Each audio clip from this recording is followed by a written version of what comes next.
Top 3 Strongest Akatsuki Part 1. Tara! Number 3, Hidan. Siya ay hindi ganun kalakas na ninja pero napakatibay. Taglay niya ang dalawang ability, ang kanyang immortal na katawan at isang technique na maging isang voodoo doll na nakaka-damage sa sino mang sumalaki sa kanya hanggat nasa loob ito ng isang espesyal na ritual. Number 2, Sasori. Si Sasori ay isa sa pinakadakilang ninja na may ability na manipulahin ng mga puppet sa mundo ng Naruto.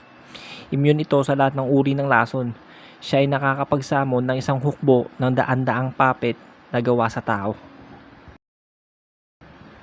Number 1, Itachi. Siya na siguro ang pinakamahusay na gumagamit ng ninjutsu at genjutsu sa history ng Naruto. Siya ay isang master sa pinakamahusay na teknik ng Sharingan